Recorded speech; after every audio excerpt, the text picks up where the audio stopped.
What's going on, everybody? We're back with another Beatles review.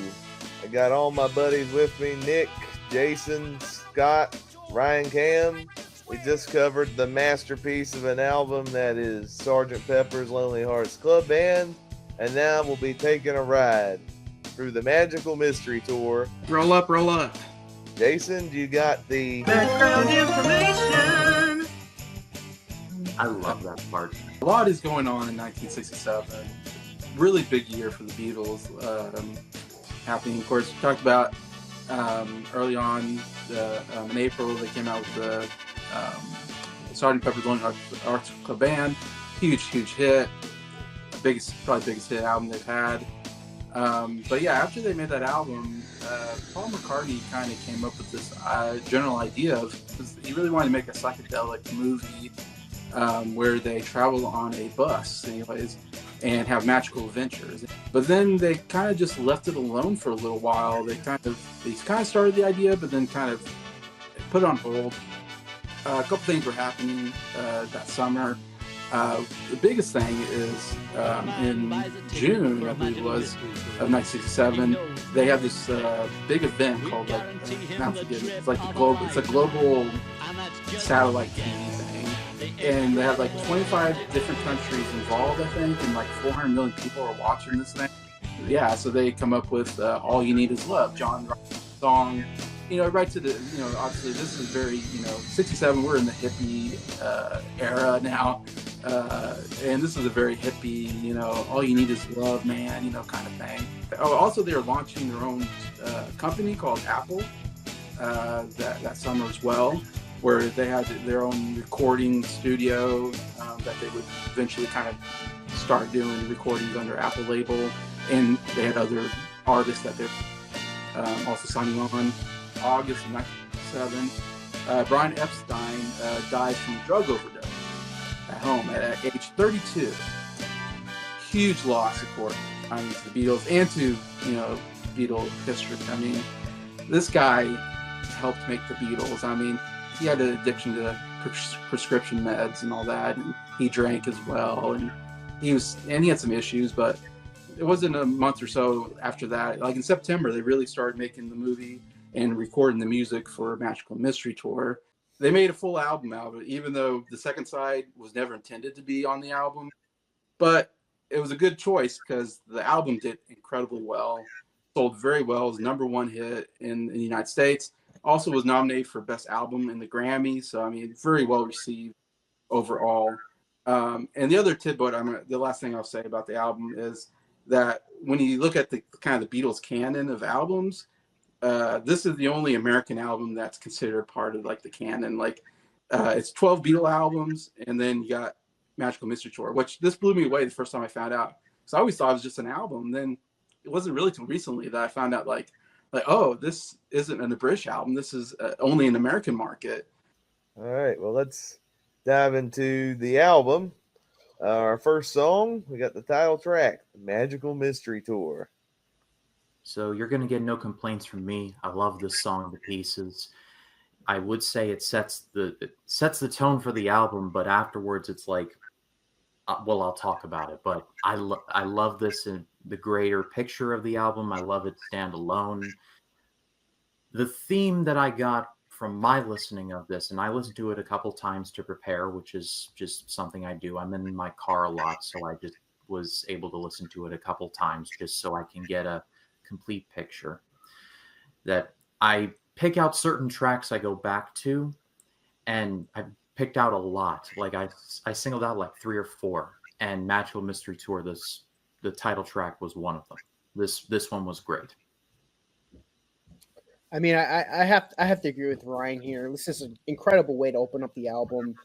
I really wish this was a top 5 for the album for me, but this album is so loaded of amazing material. It's kind of hard to pick just 5 songs on this album to pick the best of on. Yeah, spoiled for choice. We are. Yeah, Yep. barely missed my top 5. The song that did make my top 5, you'd be like, okay, I could see why that made your top 5. But to me, this is like one of my favorite title tracks from them. It's such a fun song. Yeah, roll up from the mystery tour. Got an invitation. The magical mystery tour is hoping to take you away. Hoping to take you away. Yeah, I love this song. I nothing much more to add. This is such a trippy song, and yeah, I love it. Yeah, it's the perfect opening to this album, I think. It's so fast and upbeat kind of song that really gets you into the album. Like Ryan said, I think it's a good, as you said, sets a tone, I guess, on the album really well. What you're going to get, because the whole album has so good on the horns and the string sections. That's what I really got to when I was listening. I was like, man, I love the horns and string sections on this album. And it starts with this song, some great horn, which I absolutely love. As you said, the magical mystery tour, and I love that bum bum bum bum bum, the backing of the trumpets or whatever that are out there. Love that. It really elevates the music, I think. And it's just a fun, just very fun, upbeat song that is fun to sing to.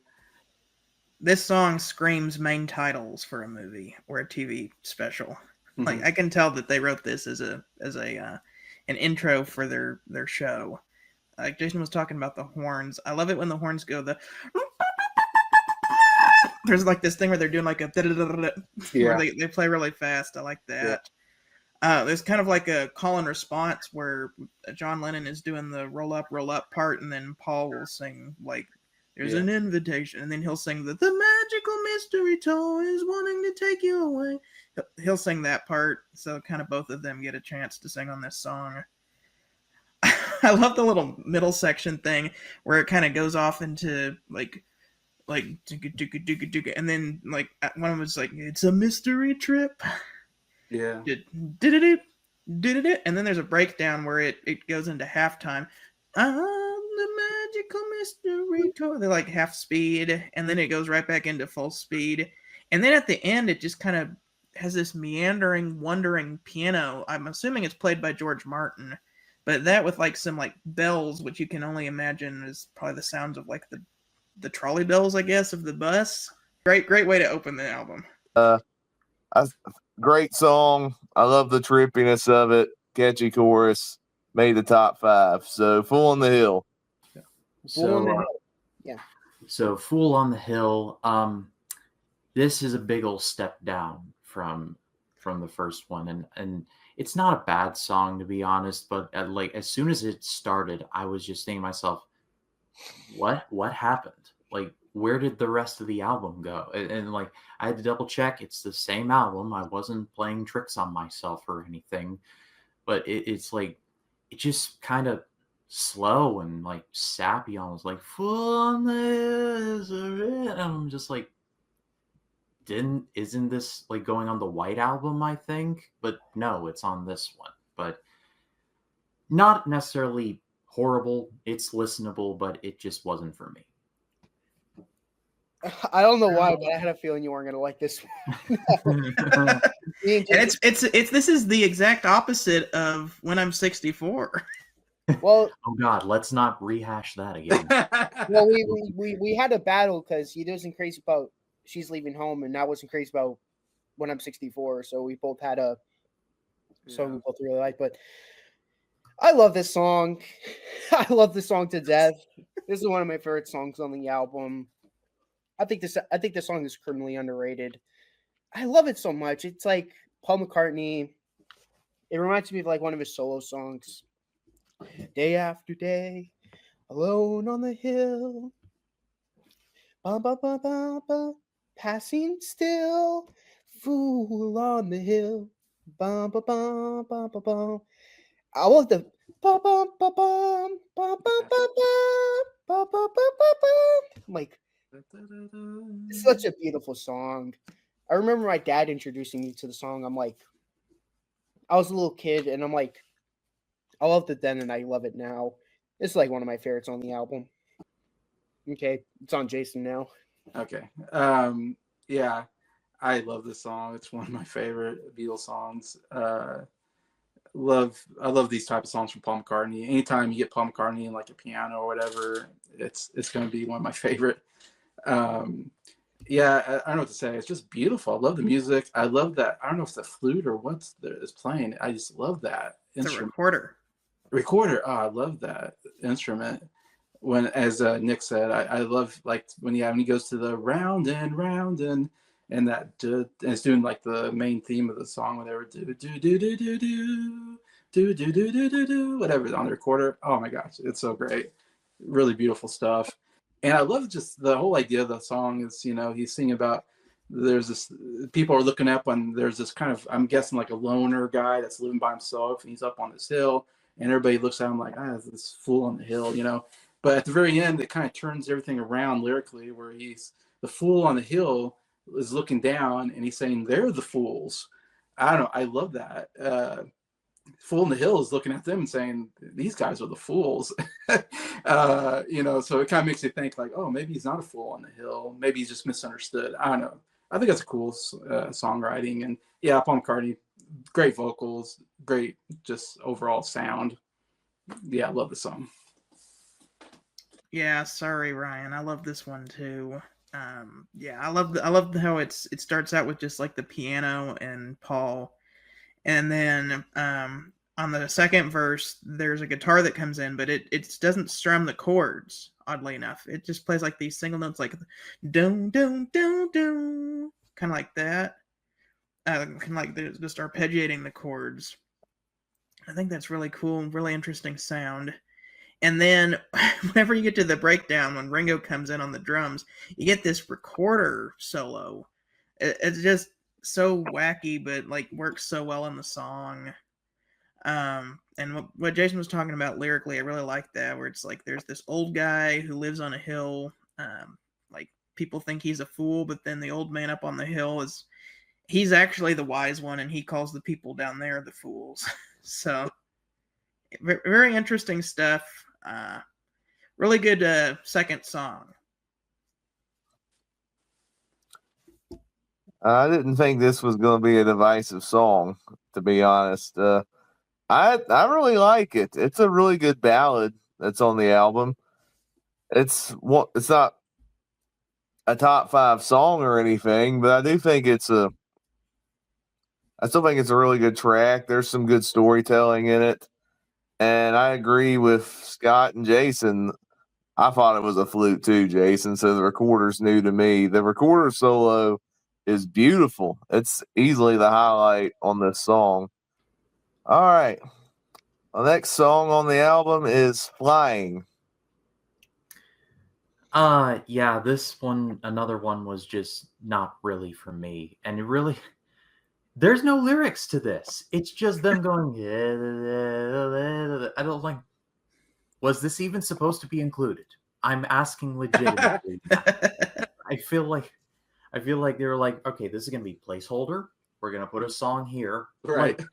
And they never did. Okay, well, it took until part 2 for me to say this, but this song sucks. The man is out. This is terrible. This is their only instrumental, and I don't know. This is terrible. I don't like any bit of this. When they all go,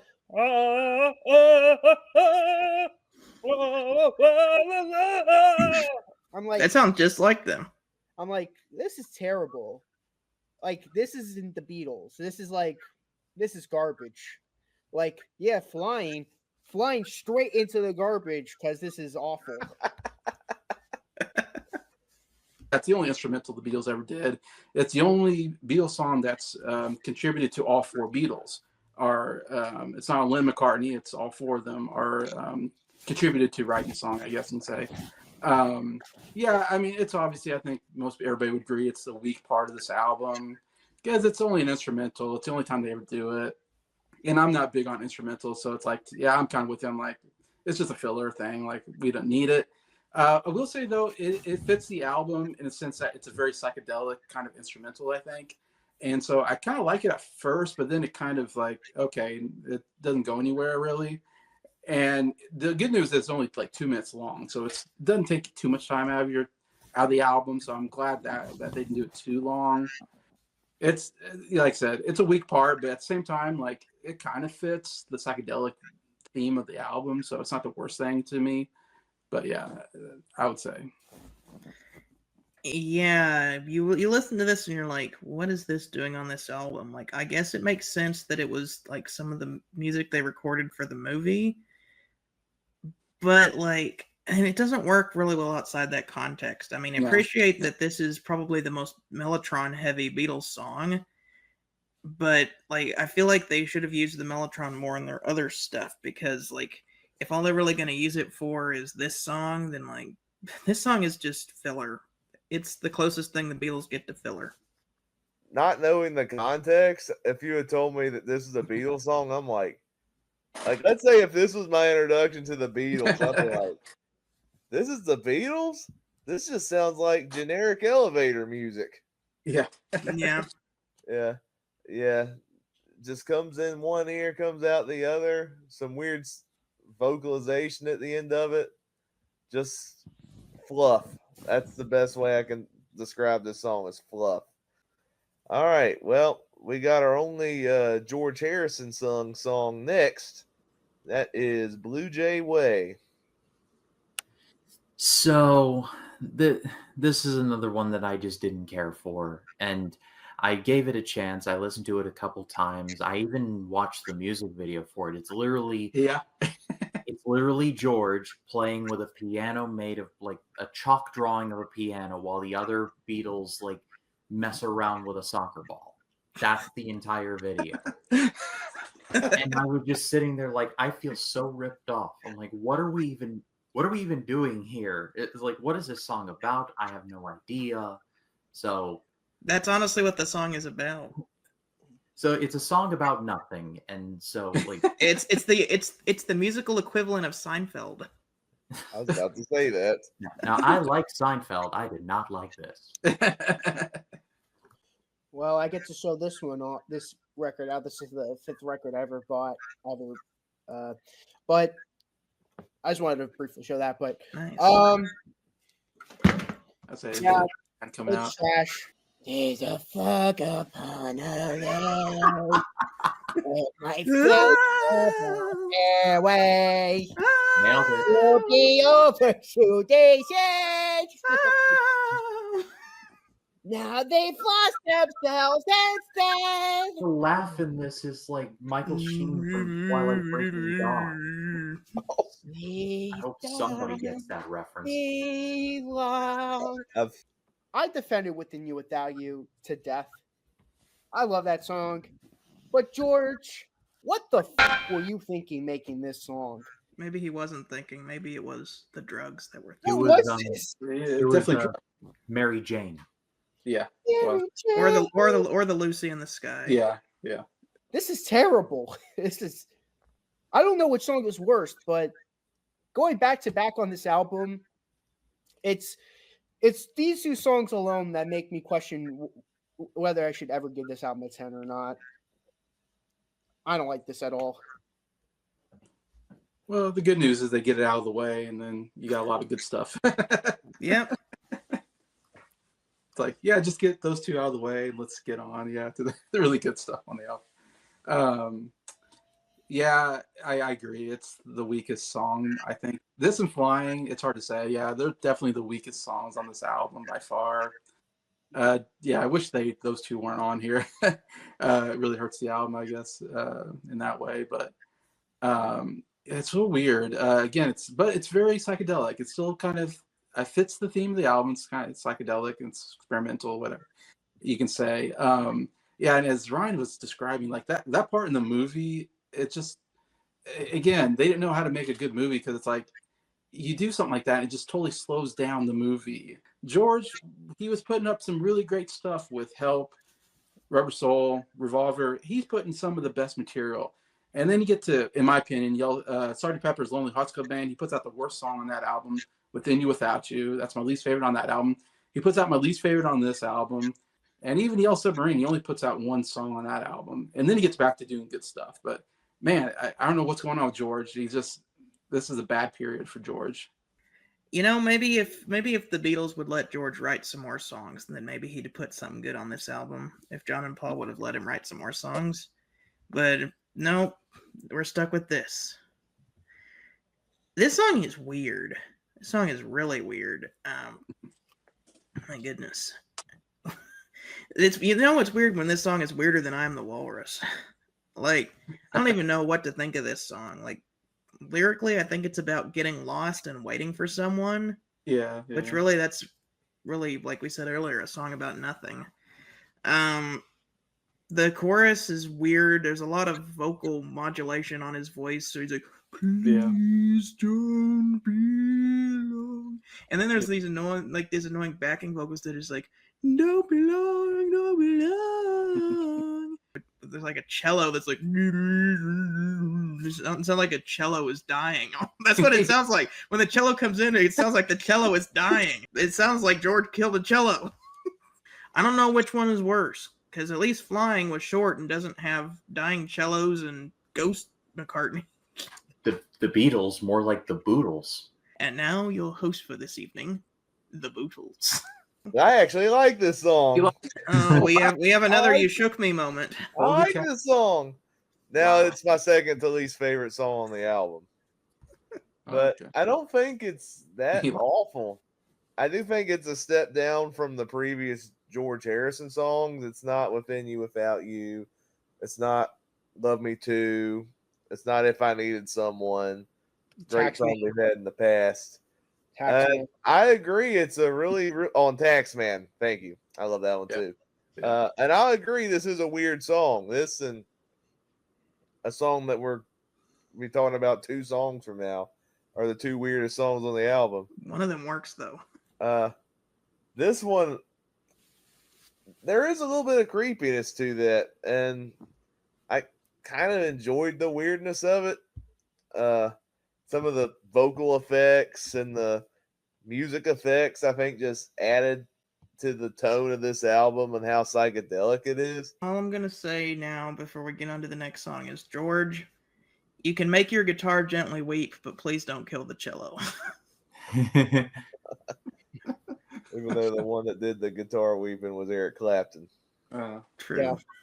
True. All right. Well, we go from dying cello to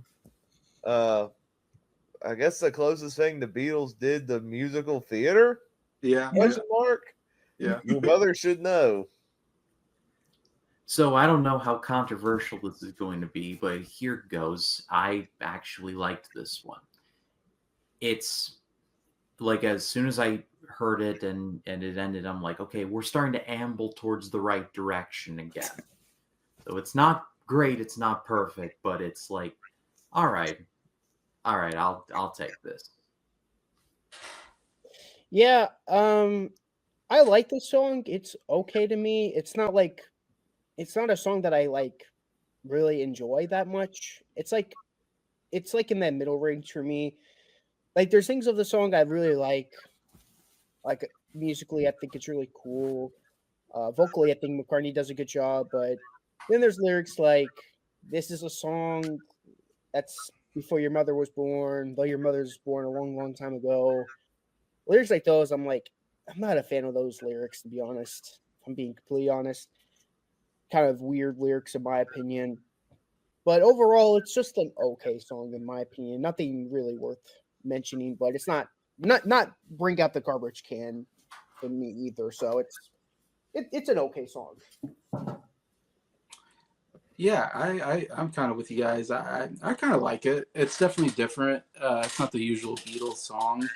It's definitely it's Paul McCartney, kind of a throwback song of the older musical style, like Jake was saying. Definitely has like an old musical style to it. So it's different, but yet kind of pleasant musically and everything. I think musically really well done and all that.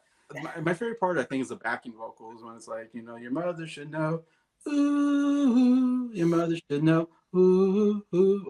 I love that. That's really great stuff. And it's again, the song makes no sense. Talking about seeing something a long time before you're born. Your mother should know because she's older than you, because she was born a long, long time ago. I'm like, geez, don't put your mother down like that. It's a diss to the mother. such a diss to your mother because she was born a long like a long time ago. Say that to your mom, see what she thinks. If you tell her, yeah, mom, you were born a long time ago, it wouldn't go over well. So it's kind of funny in that sense, but it's a nonsensical song, but I like it. Okay, maybe this is time for my unpopular opinion. I love this song. It's like it's a show tune song, but it's a psychedelic show tune song. I think that's really creative.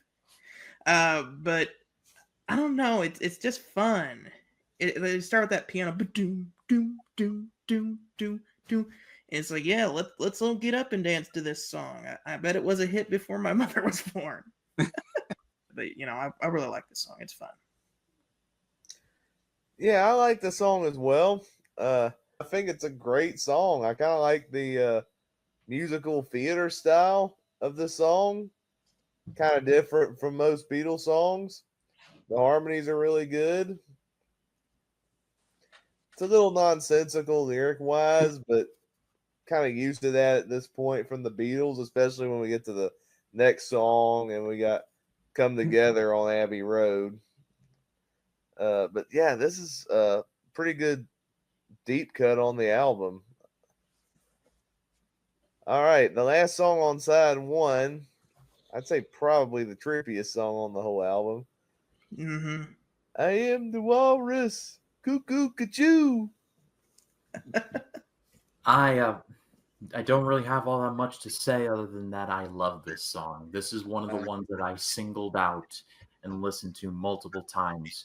The lyrics are complete nonsense. Like, well, I'm sure there's a story attached, but I love this song to pieces, and it's endlessly listenable to me. Well, I remember I was me and my dad were going to a Ranger game, and I was asking my dad, I'm like, what do you think is the weirdest Beatles song? And my dad was like, I'm the Walrus. And I remember it's not the record, but he had a CD and he pulled up the CD and it was like, I remember staring at the cover and I'm like, what's with the walrus and like these animals on the cover? I was just being really weirded out. Then he plays the song and I'm like, turn it off. He's like, you wanted to hear it so badly. And I'm like, because I was like, play it. He's like, you're not going to like it. I'm like, play it. I was like a little kid and I'm like, turn it off. Now I love this song. In the words of the Rolling Stones, you can't always get what you want, but you just might find you get what you need. I'll just leave it at this. I like the song. This is a trippiest song, the most psychedelic song they've ever done. I mean, obviously we talked about Tomorrow Never Knows, Lucy's Kind of Diamonds. I mean, this one really takes the cake, as you said. The only thing I say about the Walrus part is he was influenced by, like I said, Lewis Carroll, who wrote Alice in Wonderland, and like I said, Lucy in Sky Diamonds was also a song he wrote kind of based on his love for Alice in Wonderland. Lewis Carroll wrote a poem called "The Walrus and the Carpenter," and that's kind of where he got the idea of writing about the walrus. And I'm the walrus, goo goo choo. What the heck does that mean? It's nonsense, but it's fun as heck. My favorite part of the song, though, is the orchestra music. So great. It's like psychedelic orchestra music. Like I don't know how they did it, but it sounds amazing in the song. Sitting in the English garden, waiting for the sun, and the instruments do do do do do do do, and you get a tan in the English rain, and I just love the bum bum bum bum bum. I am the Eggman. Like I love how that transitions into the chorus. Yeah, John just kills it on the vocals. Just cool vocal work, the great chorus. Yeah. It's one of my favorite. I remember the first time I ever heard about this song, somebody told me there was a Beatles song called I'm the Walrus and started singing it. And I'm like, that is not a real song. Like, you're making that up. Like, that can't be a real song. I'm the Walrus, goo goo goo. Like, no, that's not real. Sure enough, there it was. I am the Walrus. Really cool production on this song from George Martin. Like, John Lennon said he wanted it to sound like his voice was coming from the moon. Yeah. And George Martin had to just say, okay, well let's see how we can do that. I love the weird keyboard at the beginning, like the and then the orchestra comes in.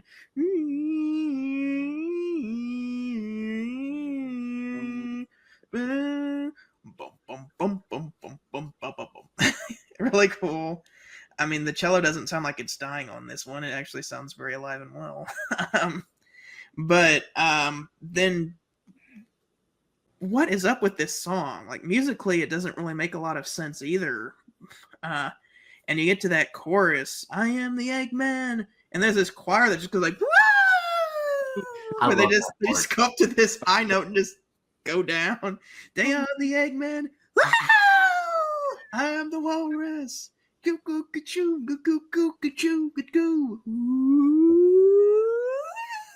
Goo goo goo goo goo goo goo goo. And then there's like a part where he's like, a-chuba, chuba, chuba, a-chuba, a-chuba, chuba, a-chuba, chuba. It's like, are you having a stroke or something, John? Like, what's going on there?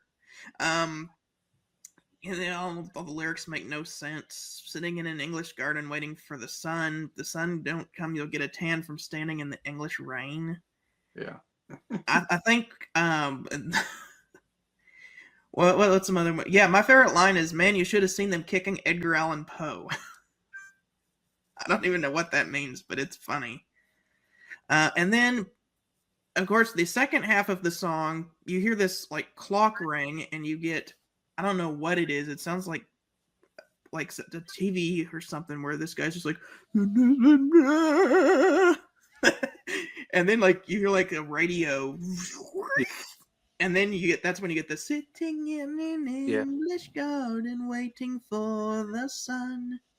Dun, dun, dun, dun. The sun won't come, you get a tan from standing in the English rain. Dun, dun, dun, dun. And then when you get I'm the Eggman, you get something super cool. John Lennon wanted to add radio sounds to this song and get authentic sounding radio tuning sounds. And when he did it, he tuned into a he tuned into a broadcast of I think it's King Lear by Shakespeare that was going on at the time. He recorded it live to the tape too. So what you're hearing is a live broadcast of King Lear by Shakespeare when he's tuning the radio that just comes in and out, which is really cool. Like, you'll just hear the song, and then in the background you'll hear like, "Oh, untimely death. Rest well, Father." So what else is this? I know untimely death is the thing I hear them. No, there's also one where it's like, he's a serviceable villain. Like that works really well for this song. So John Lennon was doing sampling before it was cool on this song. But here's the thing I really want to talk about is that ending. Like, what is going on with the ending? Like, the choir comes back, but this time they're saying a bunch of nonsense. I've read what they're supposed to be saying, and I'm like, it doesn't sound like that. Like, the first thing they say is "oompa oompa, stick it up your jumpa," which I'm like, that's weird. And then that's what the low part says, and then the high part sings "ha ha ha ha, everybody's got one," but it doesn't sound like that to me. To me, it sounds like "ha ha ha ha, everybody smoke pot, smoke pot, smoke pot, everybody smoke pot." I can't unhear that. This is just genius stuff right here. So I think I heard this song one time somewhere. First time I heard it, I'm like, what the heck is this song? Do I like this? I'm not really sure. So I was like, this song's okay for a good while. Then I heard it again, and I'm like, I slept on this song. This song is amazing. I like that this song is pretty much a song about nothing, like you guys said about Blue Jay Way, but it's intentionally that way, and that's why I love it for that. Like, the lyrics make no sense. I like the callback. There's a reference. Lucy in the Sky is mentioned at one point. Oh yeah, I forgot about that. So that's a cool little callback to that awesome song. Very catchy. I love the production, especially the orchestra on it. And I love, Scott, you mentioned that chorus that did that chant at the end. I don't know. When I heard it sounded like, ooh, ah, ooh, ah. But yeah, love the song. I'm glad this is the closer on the U.S. side one instead of, even though I liked it, this is way better than Blue Jay Way. But now we flip the record over. We go from the movie soundtrack to the single side. Starting off with Hello, Goodbye. Yeah, this is another one that I don't have much to say other than I love it, and I love the music video that comes attached with it, where they're just singing. They're singing the song in like what I'm going to be calling their Sergeant Pepper attire, because that's just what it looks like to me. That's what it is. You guys probably caught this, but they do a moment where they're in their original like Beatles gray suits and they're like waving like the bowl cut. I love that. I love the spirit of that so much, and I just love how the song switches gears. It's like, hello, and then it's like, hey, la, and then it just goes into a completely different song. I don't question it, and I just love it. So yeah, this is in my top two or three. Oh, okay. Yeah, I gotta agree with Ryan. This is a song that I really enjoyed. I wasn't sure if you thought I was gonna like this one or not, Ryan. You probably thought, oh, Nick's gonna hate this song, but Nick's not crazy enough to dunk on this one. Yeah, I'm not that crazy. This is a great song. It's so fun. You say goodbye and I say hello. I mean, this is a childhood favorite of mine, so I can never dislike the song. I agree. I like when you think the song's about to end, where it's like hello. You're like, wow, what a great song! It's like hello, hey, hello, cha cha cha, hello, hey, hello. Like random women dancing on the stage with them. I'm just like, yeah, they were having fun on the set that day. Such a fun song. It's like, this reminds me of something that like ABBA would make. It's like, if you don't like the song, then lighten up. It's like one of those songs where it's like, you got to be a real negative Nancy not to like the song. It's so fun. It's so joyful. How can anyone not like the song? This is a song that I've always really enjoyed. Yeah, it's a solid song for sure. Really fun, and again, yeah, really well produced, I guess. And yeah, like lyrically, it's it's kind of simple, but it's kind of interesting how it's it kind of it's saying opposites. I think that's how he came up with the idea of the song, is trying to write kind of the opposite of he's saying, I say hello, you say goodbye, and it's always like hello is positive, goodbye is negative, I think. And I forget the other lyrics, but I say yes or you say no. I can't remember. You say stop, I say go, or something like that. Anyway, so I like the contrast in the lyrics. I love the guitar when it's like, and I don't know, oh no, you say goodbye. Like, I love that. That's like such a cool part. The guitar part I love, and the whole song is really awesome. And drumming's really good too as well. I think really good job here. There's some moments where it's kind of, you hear the drums come in every once in a while, and it's really cool. Yeah, it's hard to say. Yeah, I just love the vocals. I love the backing vocals. Hello, goodbye. Like, I love how they do that backing, and the false finish is so cool. It's such a unique idea on the song, like you guys mentioned. Really kind of ties it in as a really cool song. For any other band, this would be like their biggest hit. for Paul McCartney, this is just another walk in the park. Like, these guys are just turning out so many great songs. Oh my goodness. Like, you'll have a song like Hello Goodbye, and it's not my favorite song on this album. I'm thinking back, I'm trying to think if this is even in my top 5. Wow, I know. Crazy, right? But that's how many good songs are on this album. Oh. But like, I like how it just goes right into the song. Like, there's no intro. It's just, you say yes, I say no, you say stop, and I say go, go, go. And then Jason was talking about that guitar. Meow. That's really cool. And then you got like violins that come in. Do, do, do, do, do, do, do. You say goodbye, and I say hello. There's lots of call and response on this song. Because it's like hello, goodbye, hello, goodbye. Hello, hello, hello, goodbye. I don't know why you say goodbye. Hello, goodbye. It's like really cool how those kind of interweave within each other. And then I love the little middle section where first you get like the the string solo, and then it goes into why, why do you say goodbye, goodbye, bye, bye, bye, bye, bye, bye, bye. That's my favorite part of this. Well, other than the outro, but my favorite part of the song proper is like the why do you say goodbye, goodbye, bye, bye, bye, bye, bye, bye. I don't know why I like that so much. And then of course, like we already talked a little bit about the strings done by orchestrated by George Martin, really elevate the song. And then I love the ending. It's just so fun. Hey, na, hey, hello, chop, chop, hey, na. Yeah. Whatever did it. I didn't quite hit the note, but so fun. Yeah. Amazing song.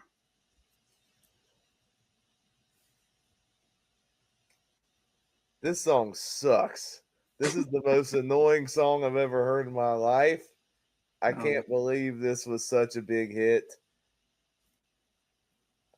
That was how I literally felt when I first heard this song. I heard it when I was a teenager for the first time, and I thought this was the dumbest song. You say yes, I say no. You say stop, I say go, go, go. Hello, hello. You say goodbye, I say hello. You're serious? Well, time's grown. The more I've grown, the more I've listened to other things, and the more my musical tastes have grown. Yeah, I think it's a great song now. Okay. I don't know what teenage me was thinking. I was to say, teenage you and me have to have a talk with me, and me and Ryan would have a word with you. Yeah, this song, yeah, I think the concept itself is simple, but the whole thing about the opposites and how they play along, it's actually really clever how it's done. It's a really catchy song. There's some really good guitar work on it. And yeah, the ending is brilliant, like everybody said. I don't really have any else to say except this is a great song, and I can see why this was a big hit. If I could turn back time, I'm not going to be as extreme as Deadpool and shoot my teenage self like in Deadpool 2, but I'm going to like slap him like Will Smith and be like, what are you thinking? What's wrong with you? No! Take your Beatles hatred out of your stinking mouth. We don't hate the Beatles here. We don't do that here. Maybe Cramsher might dislike it, but he's a negative Nancy on the Beatles, so Yeah. All right, let's move to the next song. Well, these next two songs. Oh man. Yeah. All right, Strawberry Fields Forever is next. This music video is so much fun. Like just seeing them walk backwards. I've seen this video 100 times, and I'll probably watch it 100 times more in my life.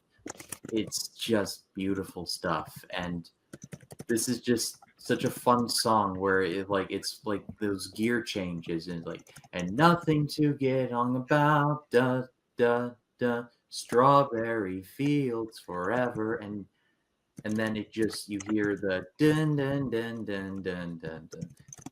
That's just like heaven for me. So yeah, this song is fantastic. Well, if you watched my video with me and Jason on our top songs of 67, you'll know I absolutely love this song. This made me and Jason's list for best hit songs of 67. I'm not gonna trash on the other song that I was trashing earlier on part one. I don't want to get into that argument again, but this is such a masterpiece. It's like everything that they did building up to this moment. It's like you have Tomorrow Never Knows, Norwegian Wood. You have like songs building up to this, and to me, this is like the big explosion of psychedelic music. I'll even go as far as to say it's more trippier than Tomorrow Never Knows. Because, yeah, backwards guitars. You have the way that George Martin produced this was perfect because there were two different takes of this. And what he did was that the first part of the song was like a different take. Then there was a part where it was like, let me take you down because I'm going to, and like, you notice like a sudden drop in audio, like it like gets lower, like the pitch goes lower, and that's when everything just goes crazy. Like it's a crazier take. And that's because of George Martin, the mastermind of George Martin, that he was able to splice those two takes and make it sound perfect. It's one of those songs where it's like, this is like so creative. It's so different.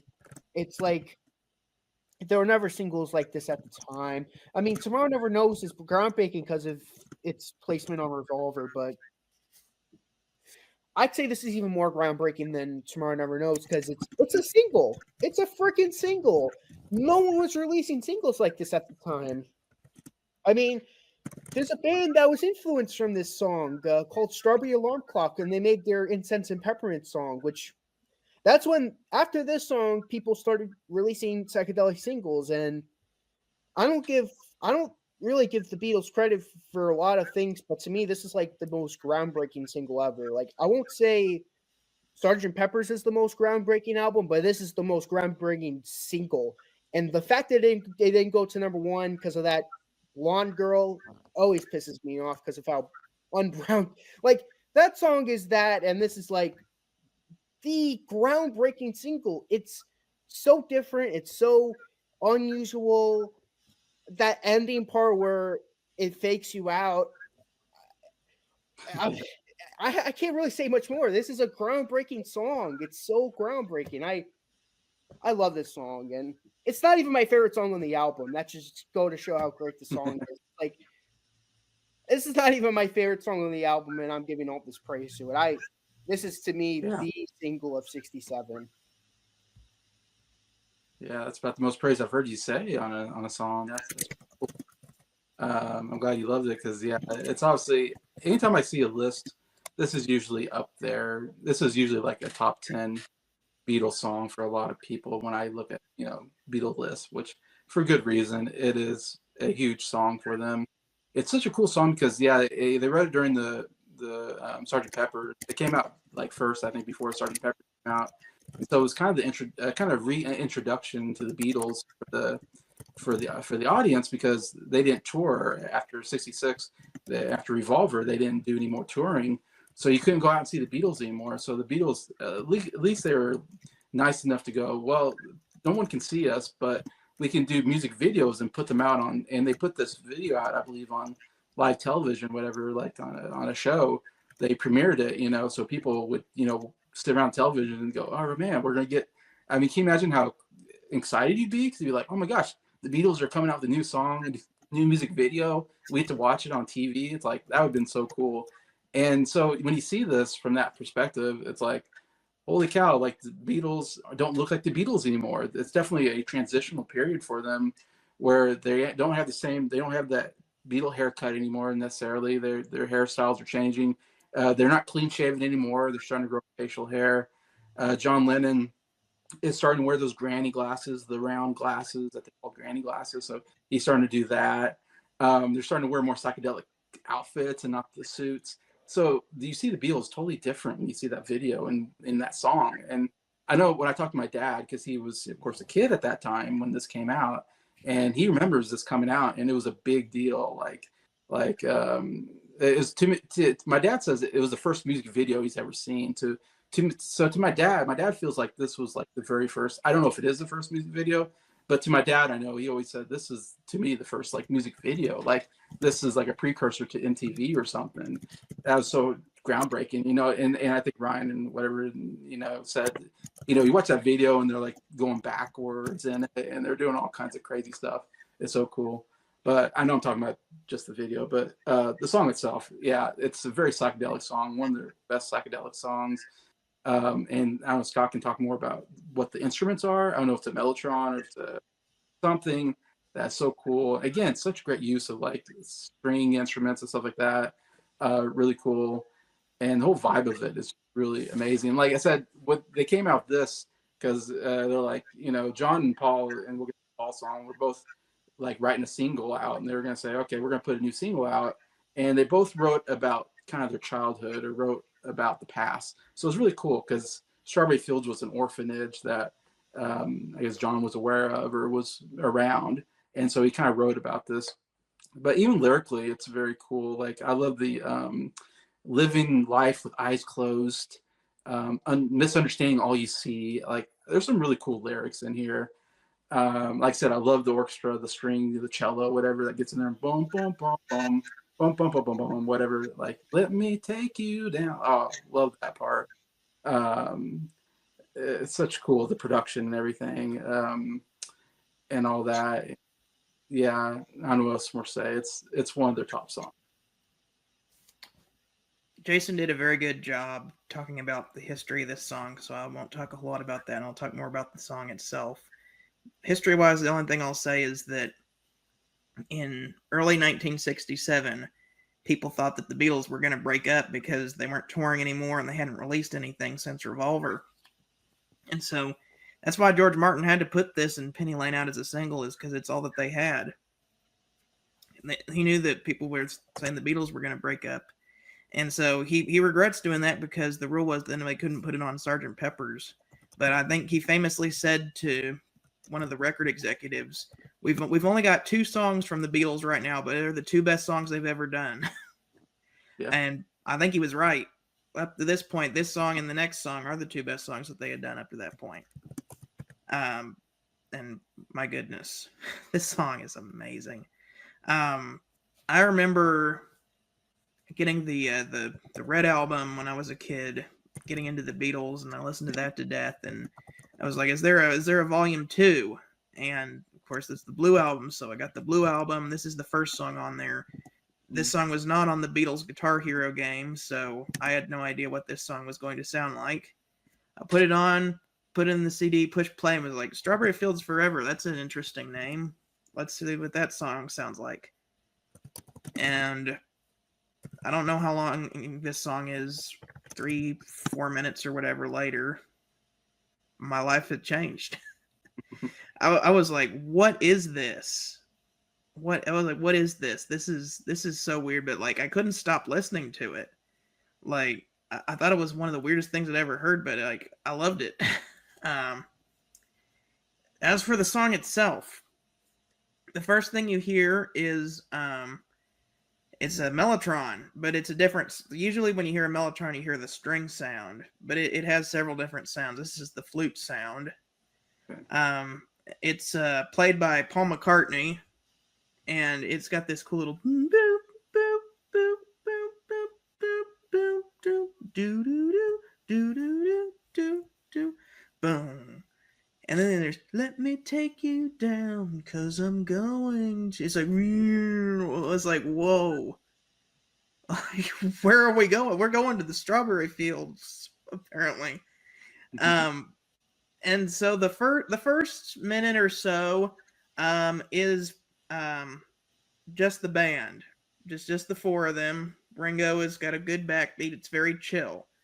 But about a minute and a half into the song, something happens. It's right whenever he gets to "Let me take you down, 'cause I'm going to," the second time he says that. And why it's so different, Nick was talking about this earlier, is that they had done several takes of this song in several different styles. I think famously, this song took like 3 months just to record, like just this one song. And you have to compare that to the Beatles' debut album that was done in one day. They're spending like months on this one song. Totally worth it, by the way. But they had done so many takes in so many different styles, and George Martin is asking John Lennon, which take do you want to use? And he says, well, I liked 2 different takes, and he picked 2 different takes. One of them was the one that was just the band, and then one of them was one that was used with an orchestra that George Martin had orchestrated. And George Martin looked at John and was like, John, you do realize that these 2 songs or that these two particular takes, we did them in two completely different keys. And he says, yes, I'm aware. I'm sure you'll find some way to make it work. And so George Martin, this is the genius of George Martin. He slows the one with the orchestra was in a higher key. So he slows it down to match the key of the first one and does this perfect edit splice with the tape. Like he actually had to cut the tape and tape it together. You can't even tell it's two different takes. It sounds like you can hear a little, let me take you down because I'm going to, you can hear kind of like something goes on there. But it just sounds like for lack of a better term, a beat drop. But it's just like a perfect edit there. And then you get into like this crazy orchestra stuff going on. You just gotta listen to it at this point. Like I'm trying to describe it best I can, but they take you to the strawberry fields. They take you to the strawberry fields. That's the only way I can describe it. Is you are going down, whether you like it or not. You listen to this song, you are going down to the strawberry fields where nothing is real and there's nothing to get hung about, and you can live life easy with your eyes closed and misunderstand all you see. That's really all I can say about it. And then I'll talk about the end, because whenever I first listened to this song, I thought the end was like, I'm like, am I supposed to be hearing this? Is this like a hidden thing? Yeah. Like, are people supposed to like turn the song off before this, and I've discovered a secret or something? Yeah. So it fades out, and you're like, oh, this is the end of the song. Like, there's like some flutes.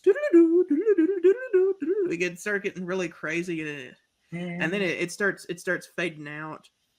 It's like,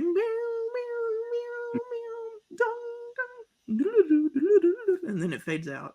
You're like, okay, but then it fades back in, and you can hear like, I don't know who it is, but it's one of their sound engineers who's like yelling at someone. He's like, ah, ah! I can't tell what he's saying, but he's yelling at someone, and then it's like,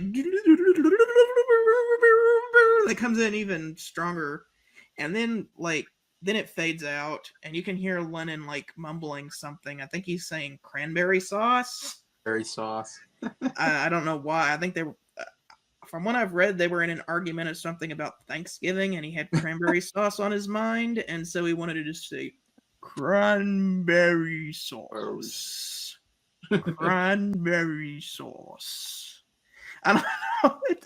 It's such a weird way to end the song, but it's like the perfect way to end this song. Like, this whole thing is one drug trip of a song, but it's amazing. I'm all for the ride on this song. Like, this song takes you on a journey.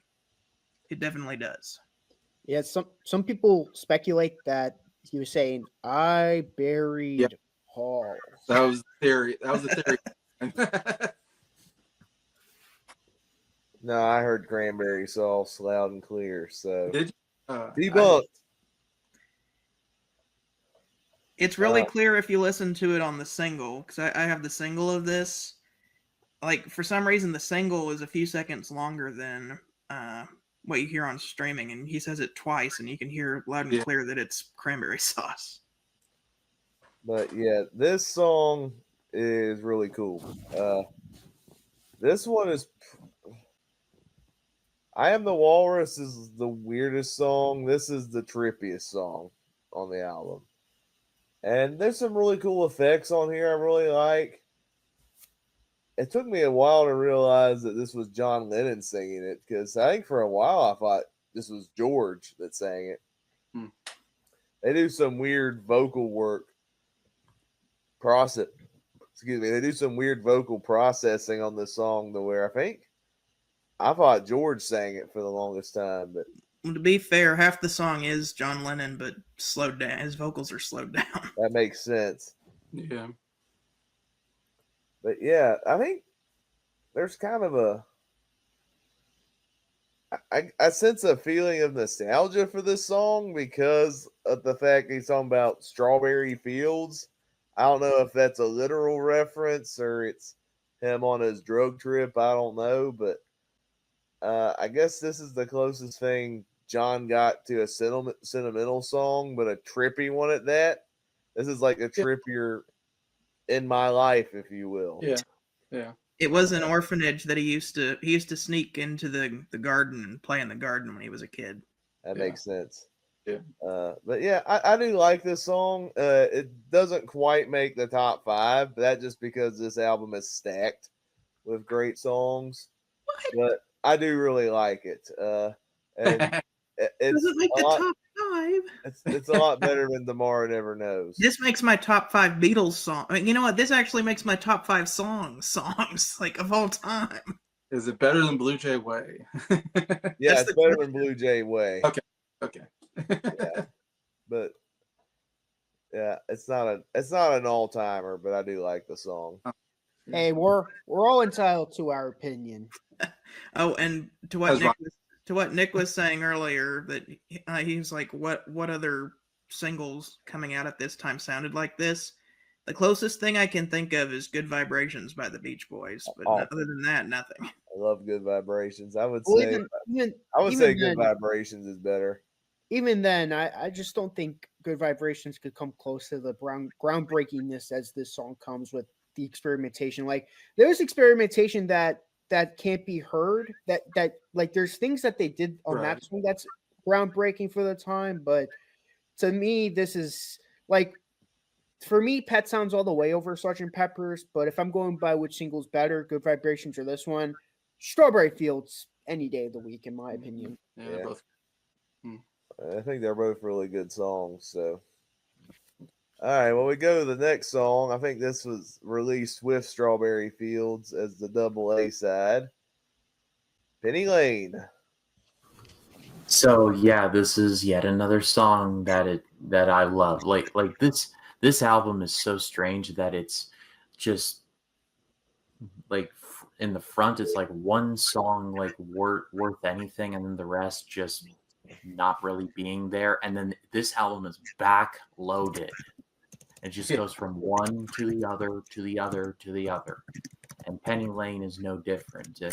For some reason, I just love the transition from he likes to keep his fire engine clean. It's a clean machine, and then you hear the bell.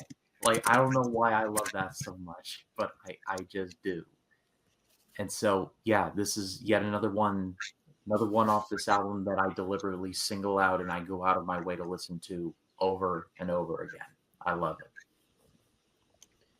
Yeah, to me, this is one of the best songs on the album. It's just, you get this reminds me of what the Kinks would do on their Village Green album, where it's just an album full of nostalgia and looking back on things. And, well, spoiler alert, that's my 4th favorite album as of now of all time. And what I love about that album is exactly that. And to me, this is like if the Beatles were involved in making that album. Like Strawberry Fields would be his input on that, and this is like if Paul McCartney had his input on Village Green album. And I don't know, just something about nostalgia in a song that I'm a sucker for. To me, this is if you watch me and Jason's top 10 top songs of 67, this got really high.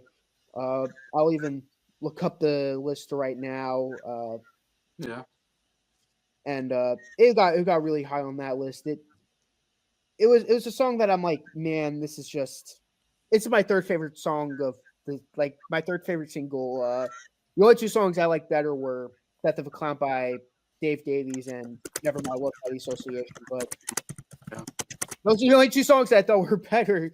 But that was over Strawberry Fields, Incense and Peppermint, On a Carousel, Carrie Ann by the Hollies. What else? I could See for Miles by the Who. So it's like, it's better than those songs. So it's like this simple pop song. What sounds like a simple pop song is just more than that. It's just this amazing, like, Penny Lane is in my ears and in my eyes. Bum, ba-dum, bum, bum, ba-bum, bum. I'm telling you right now, if you took off When I'm 64 and another song I wasn't too crazy about, Sgt. Pepper's, and you Good morning. Good morning. If you took out those songs and put Strawberry Fields and Penny Lane, Yeah. You have like a 9 out of 10 album at least for me. Right. It would go up. Yeah. It would go up for me a lot higher. Yeah. Or those Right. 2 songs alone, but this is such a masterpiece. I can never get enough of Penny Lane. To me, this is a song that again should have been a #1 hit. I don't know why. 100%. I love the song. It's one of my favorite Beatles songs of all time. Even one of my favorite songs probably of all time. Yeah, absolutely love this. Again, it's so interesting that they're like, all right, we need, we need to get a single out there. And so John writes this, kind of trippy song about his strawberry fields and orphanage that he went by. And Paul writes about Penny Lane, a street, whatever, that's in Liverpool that I guess he knew or something. And he's writing about, it's so cool. He's writing about like all these things that are happening, going to the barber shop and, as Ryan has the fire truck, I think, is a clean machine or something like that. Oh yes, very clean. And then you hear the the bell or something. Like, it's so cool how they put that in there. But it's really cool lyrically. I just hear him kind of telling this like story of like the street Penny Lane, and it's definitely contrast between that and John's song. This is a little more upbeat and more bright, and more fun, I guess, in a sense. But it's kind of interesting. They both were writing about the past, kind of a like nostalgic song. And I'm guessing they probably both put them out like, hey, here's the A-side single. And I know at that time, they're probably fighting for the A-side, like, hey, my song should be the A-side. Someone else is like, my song should be the A-side. In fact, I know John was upset that Paul, Hello Goodbye was the A-side, I think, and I Am The Walrus was the B-side of that single. I think John was pretty upset that I Am The Walrus wasn't the A-side. So I'm sure they were fighting a lot about who gets the A-side. So then they're like, we'll just make a double A-side because they're both great songs. So they hopefully made them both happy. But I love the horns on this. That's what I love so much. And I always say, like, when I listen to the song, like, I can't help but smile. It's just one of those songs that makes you happy, makes you smile. It's just there's just a brightness to it. It's just a fun, like, you just picture yourself outside stroming around this, this Penny Lane. I think it's so amazing, especially the trumpet. I love that the trumpet's like, that one part kind of almost like a solo thing. Do do do do do do whatever it does. So great. I love the trumpet. But like I said, the chorus, oh my gosh, so good. The Penny Lane in my ears and in my eyes, and that trumpet, da, da, da, da, da, whatever. The harmonies are amazing. Really sing together well. Yeah, amazing song. Another amazing song. This second side is so stacked with great songs. Sometimes when I'm listening to this album, like, if I don't want to listen to the whole album, I'm gonna be honest, sometimes I'll just listen to the second side. But wow, what a different song than Strawberry Fields Forever. Like, both are nostalgic, so they have that connection, but the last one is very psychedelic, and this one is very classically inspired. Once again, you're going right into it. Like, there's no intro; it's just right into Penny Lane. There is I forget what he sings first. I don't know if the lyrics are in here. No, they're not. Penny Lane, there is a barber showing photographs, I think, of every head he's had the pleasure to have known. People that come and go like to say hello. Yeah, very, very bouncy. Yeah, bouncy. Great piano. The trumpet solo is fantastic. Like, I don't know who they got to play the trumpet, but it's really amazing. And then there's like a key change through the song where they bump it up to a different key near the end. It's super cool. Man, I know I'm not saying as much about this as Strawberry Fields Forever, but this song is just as good as Strawberry Fields Forever. Like, it's another one that you just gotta go listen to. So catchy chorus. Penny Lane is in my ears and in my eyes, and then you got the trumpets. Ba, ba, ba, ba, ba, ba. Here beneath the blue suburban skies, I sit and meanwhile back. And then, like, at one part, there's like the sound of like a thunderstorm or something like that, like. Right. And that's right before the key change. Penny Lane is in my ears and in my and then the trumpet in.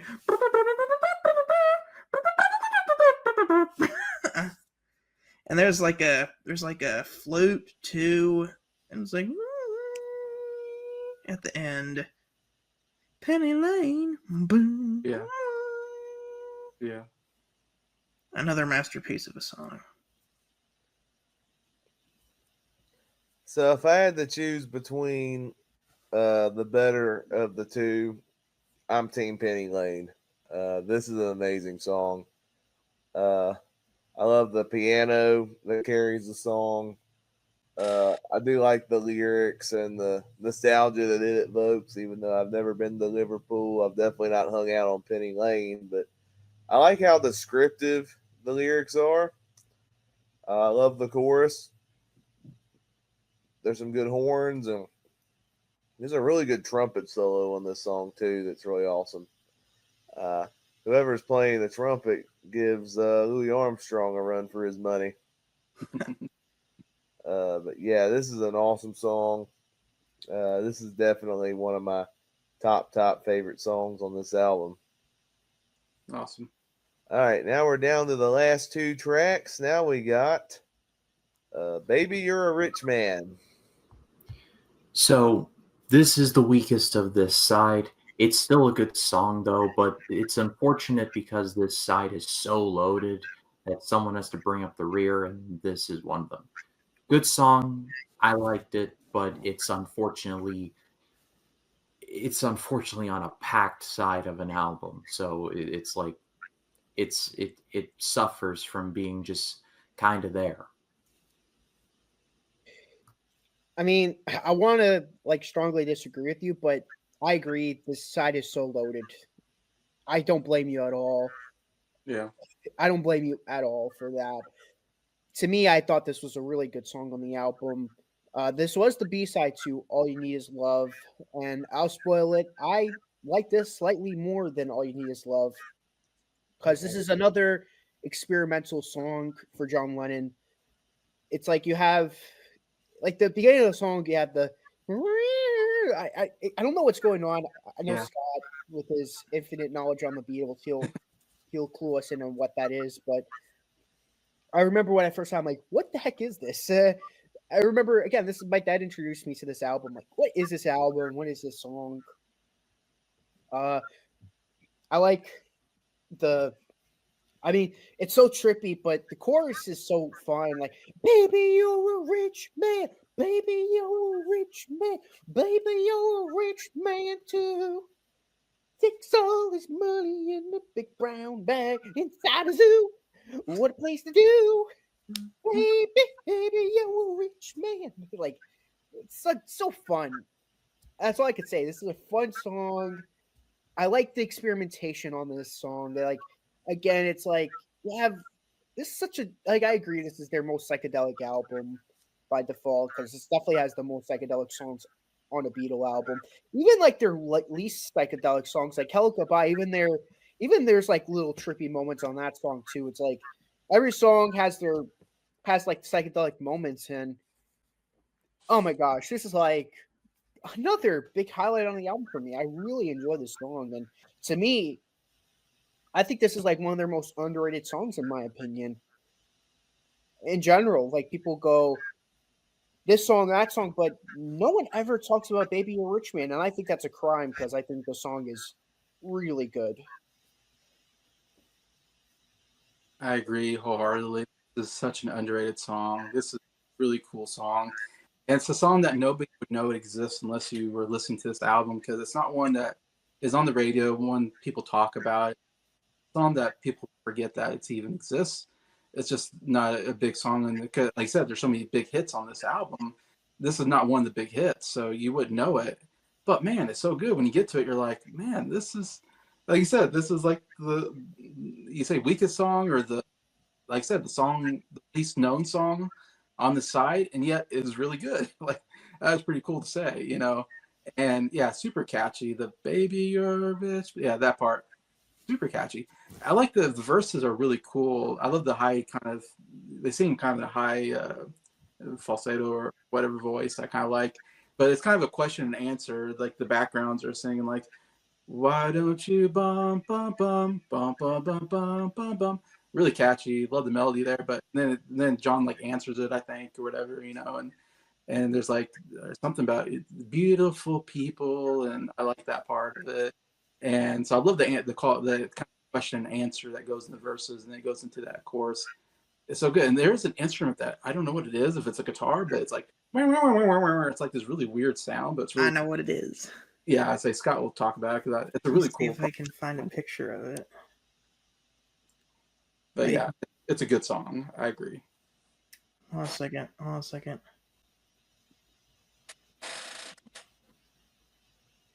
Where is When it comes to instruments, Scott's the Briar when it comes to knowing the instruments and everything. Yeah, he's more instrumental.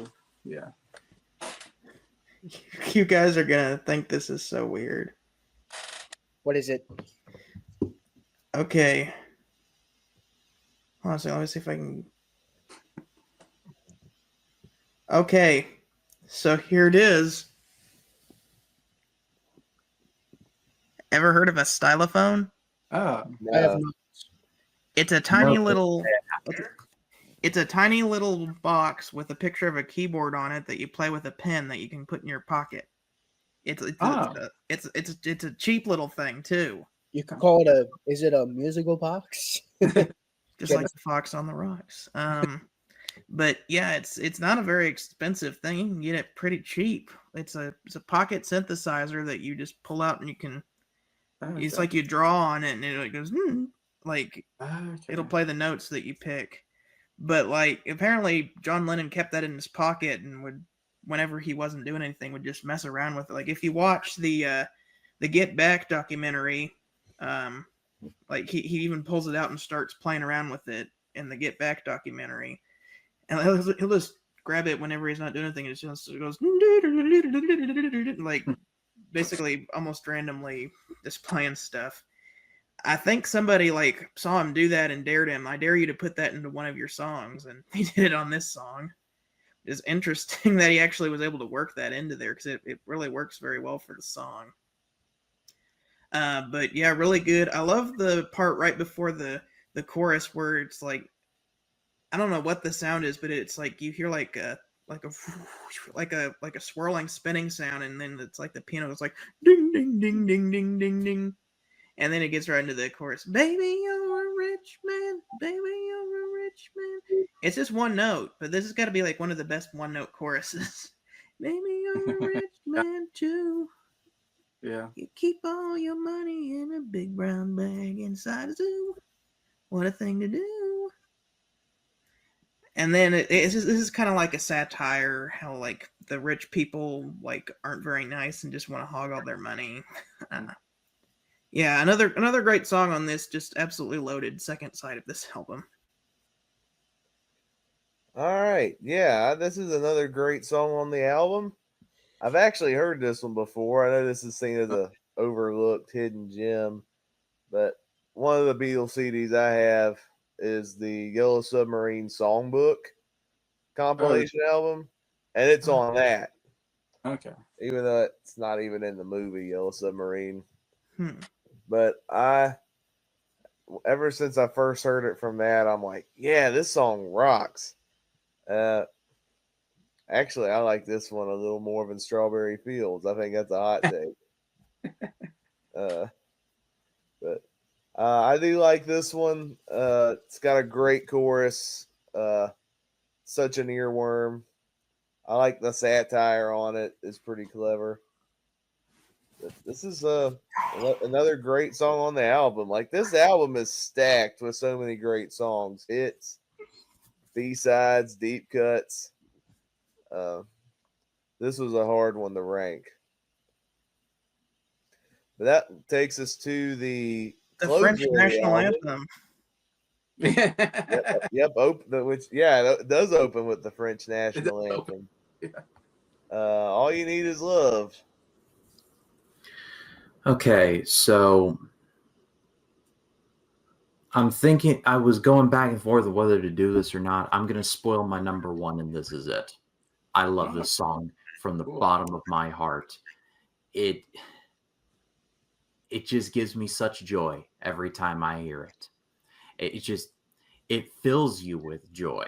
It just, where it starts off with that, and then it hits the all you need is love. Da da da da da. I could listen to that for weeks, months, years, decades. So this is my favorite song on this whole album, which is just like, honestly, my top 5 is like, it's just a pick 'em. Like, what's my favorite song on this album? Like, close my eyes, throw a dart. Like throw the dart, whatever the dart lands on, but like right in this very moment, all you need is love is my absolute favorite on this album. Now let's man, it hit flying. Gotta throw again. Let's say you threw the dart and it landed on Blue Jay Way. Now let's hear from Nick, and then let's tell him why he's wrong. No, he likes this song. Deserve love. So negative. So negative. I really like this song. This and Hello Goodbye are very ABBA-esque for me because they bring me so much joy, and it's like anyone who dislikes the song, it's like get a grip, lighten up a little bit, Yeah, I completely disagree with Ryan's predictions. His prediction is almost as wrong as someone thinking the Jets would make the playoffs this year. Yeah, not towards my Jets, but nobody was thinking that. Nobody. I'm watching TikTok videos. People are like, "Oh, the Jets will make the playoffs." I'm like, bullshit. But anyway, back Nick, I'm gonna send you a YouTube video later about clickbait. It's gonna be very important.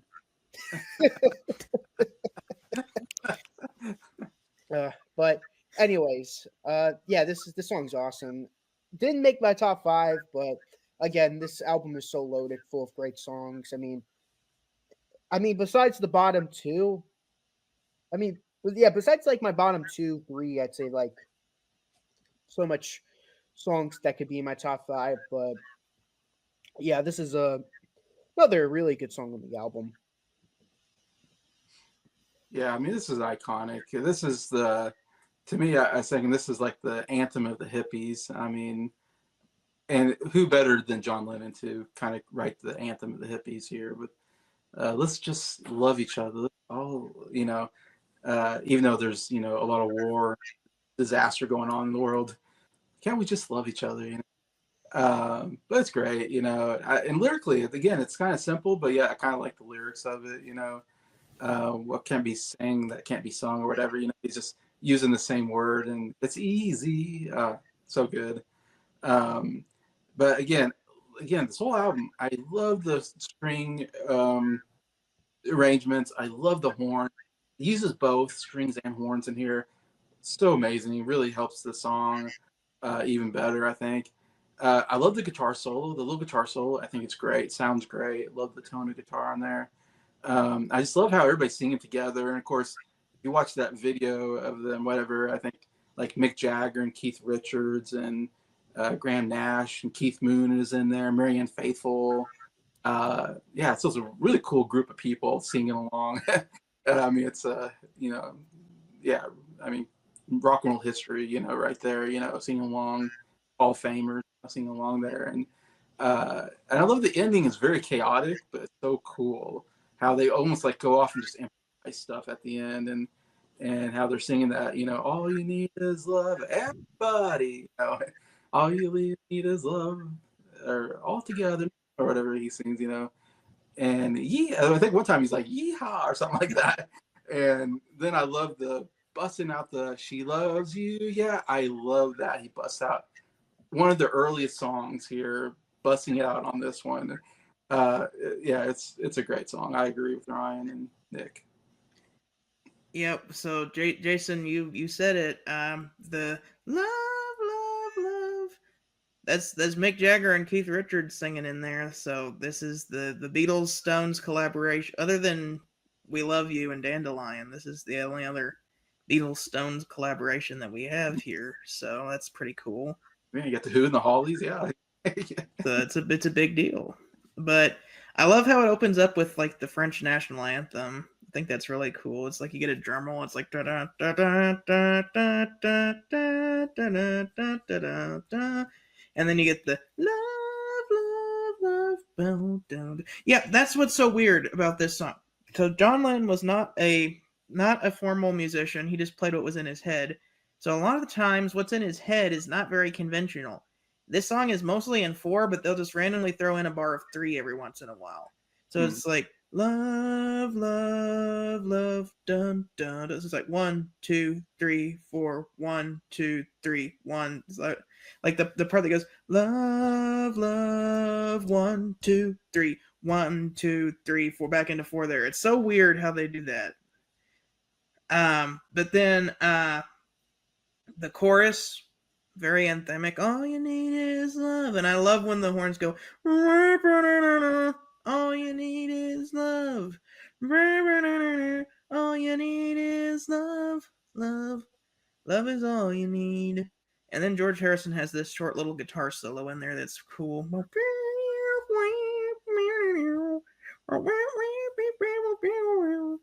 Love, love, love. Dun, dun, dun, dun, dun, dun. All you need is love. And then I love whenever they go, all together now. All you need is love. Everybody. Everybody. Yeah. Love is all you need. And then it gets very chaotic at the end where it's like they're playing all kinds of different stuff. Like you even got one of them going, ah! Yeah. At the end, there's, I don't know what song this is, but it's like a British song that's they like the bugle goes dun dun dun dun dun dun dun dun dun dun dun dun. I think that might be a box song actually. Now that I think about it, you got that, and then you got the saxophone playing "In the Mood" by Glenn Miller. And then the strings play Greensleeves, which is a traditional English folk song, which was later used as a Christmas song. Yeah.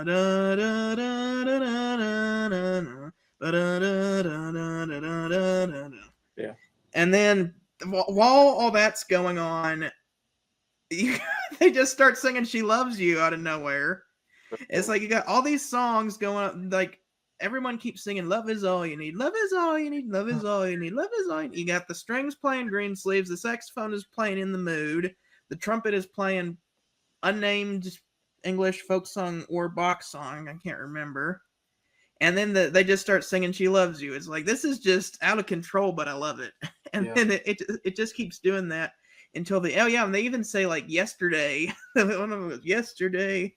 It's like you're just doing all this is like a some kind of weird medley that you're doing here at the end, but I love it. Great way to end this album, by the way. I couldn't agree more. This is an excellent track. Say what you will about the Yellow Submarine movie, but I love that scene with John Lennon singing. I agree. No, that's the best scene in the movie. I was about to say that. That's one of my favorite scenes in the Yellow Submarine movie. Yeah. That's how I think they free the people that are entrapped with the "All You Need Is Love." I think that was a cool. That is the best scene in that movie, but I do think it's kind of dumb how they lead up to it. Is if you take the G off of glove, it becomes love. But yeah, I do like the song. Definitely one of the catchiest songs on the album. Again, I love the use of horns, the French national anthem. I still think the best use of that song is in the movie Casablanca. If you know, you know. Here's looking at you, kid. But it's great in this song. Yeah, this is like, I can't imagine anybody who would dislike this song, to be honest. It's got a good chorus, pretty good message surrounding it. It's more than just a song for hippies. I think it's relatable to everybody. And I like the chaotic ending with the "She Loves You" is awesome. Yeah, this is definitely one of the best songs on the album. And I think you had the best book. This is probably one of the best bookends of any Beatles album. You open with "Magical Mystery Tour," close with "All You Need Is Love." I thought that's pretty good. All right. So, what is everybody's top 5 on this album? Oh wow. You're gonna make me this pick? is- This is rough. Uh, so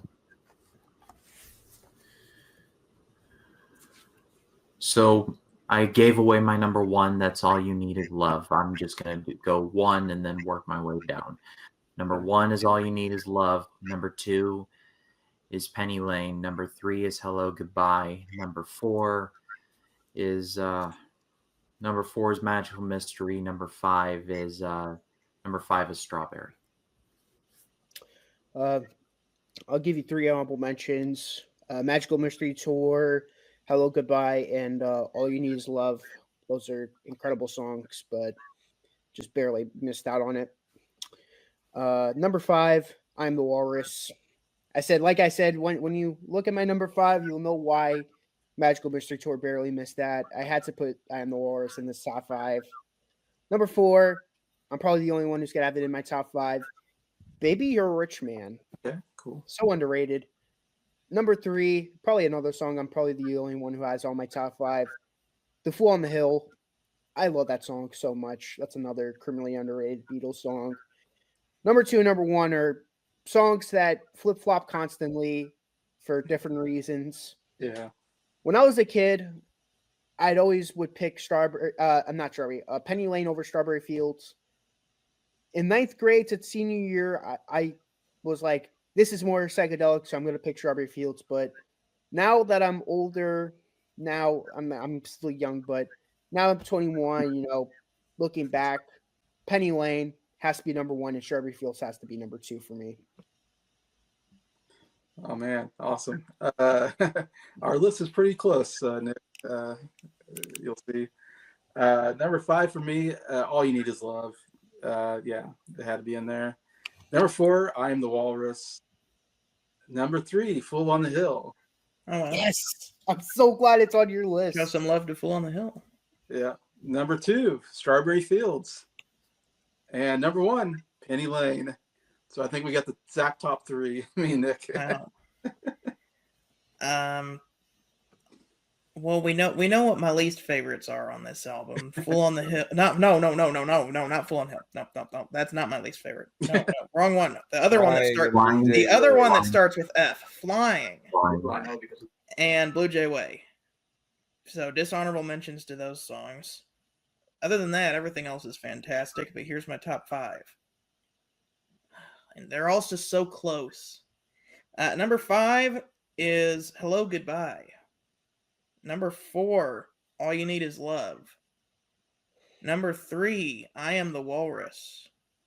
And then I'm just going to say 1B because both of these songs really are my favorite. But 1B, aka 2, Penny Lane. 1A, Strawberry Fields Forever. Yeah, we're all kind of in agreement on that one.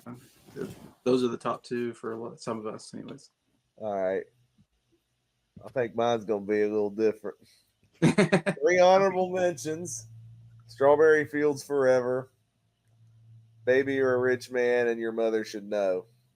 Yeah. Strawberry Fields not even in the top 5? No. We all have different opinions. What? I like the song. It's not. Well, 1, this is a stacked album, and 2, it's never been an all-timer for me. Yeah. But I do like it. Okay. Number 5, Magical Mystery Tour. Number 4, I Am the Walrus. Number 3, All You Need Is Love.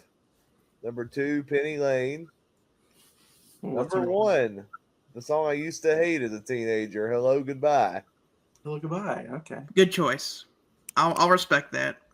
So we have 4 different number 1s out of the 5 of us. Yeah. And Me and Jason are the only 2 who agree. Yeah, ones agree. Yeah, but your song is one. Your song is one that could be my number 1 on any other day. But today I picked Strawberry Fields. I don't know why, but I thought we would all agree on Penny Lane or Strawberry Fields. Well, yeah, me too. But we all hit on 8 of the 11 songs. That's pretty good. We almost hit on the majority of the songs. Because 2 of them are definitely that tells on the you it's bottom. a good album when we each have our favorites. Yeah, I agree. All right, what are we going to score the album?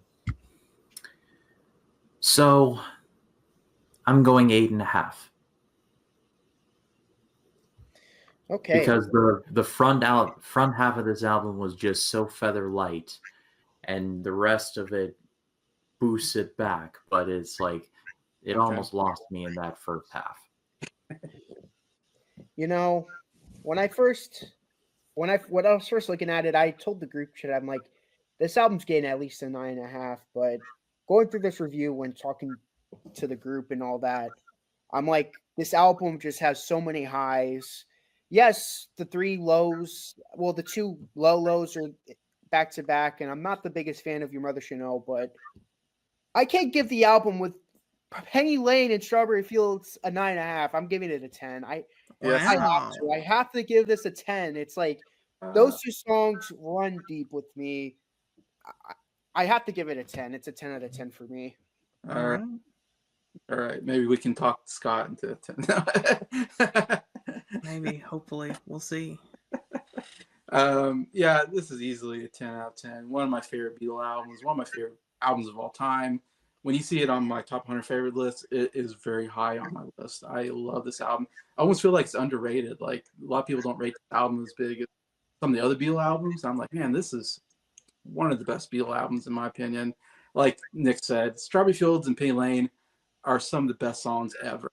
I love those songs so much. Besides, like, not only my top 5, but then, like you said, Magical Mystery Tour is great. Baby You're Rich Man is great. Well, Hello Goodbye is great. I mean, there's so many great songs. Even though I agree, the bottom 2 are definitely very weak. But man, the rest of the album is just so amazing. It takes what's the word? Takes over those 2 bad songs. I agree, Jason. I agree. I really like. At first, I was really hesitant, but reviewing this album, I'm looking at my top 5. I'm like, this top 5 is so good. It's so good. I'm like, I have to give it the edge. I'm like, this probably wouldn't make my top 100 albums because of those 2 songs, but I mean, I've given exceptions to other albums. I'm like, why not give the exception to this album? So yeah, I have to. It's I'd be guilty if I didn't. Okay, so yeah, there's 2 particular songs on this album.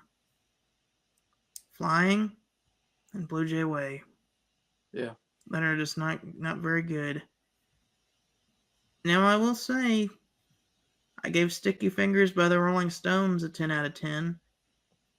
Even though it has You Gotta Move on it, and I'll say this. Flying and Blue Jay Way are both a heck of a lot better than You Gotta Move by the Rolling Stones, so why not? Yes. 10 out of 10. Yes, I convinced God. Yep, you guys convinced me right now. I was all prepared to give this a 9.5, but you know what? You can. I didn't think. Yeah, I'm like the highs. Like has so like 2 like legendary songs.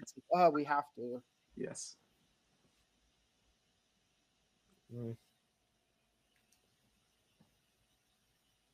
I'm still gonna give it a 9. Yeah. Well, we got 3 of us. At least Yeah, I mean, it's a really good album. There's a lot of great highs on it. Yeah, Flying's not that great of a song. Blue Jay Way, as much as I like it, it's still in the bottom 2.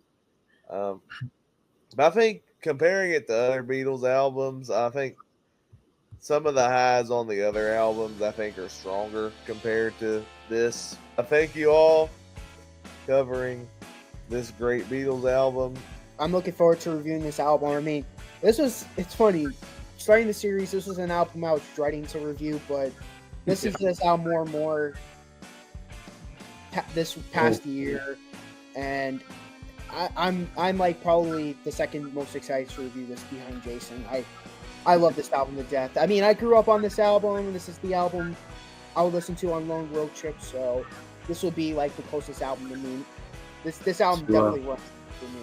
To quote Kay from Men in Black, this is going to be replacing CDs soon, so I'm going to have to buy the White Album again. Yeah, I'm excited about this too, even if we disagree on some of the stuff. Like, I'm just excited to get to hear some of Jacob's first time listen opinions on some of these songs. Yeah, They really take the we're the biggest band in the world and we can do whatever the heck we want to the next level on this album. I'm excited to get to the album. I've heard some of the songs on the White Album. Love the songs I've heard on it, with one exception. I think we all know what that is. Number 9. So, 8. very, very much excited to cover this album. But, guess we'll see you in the next one. Until then, take care. Music is art, and art is expression. Peace and love. The great state of Pennsylvania. I got to get back to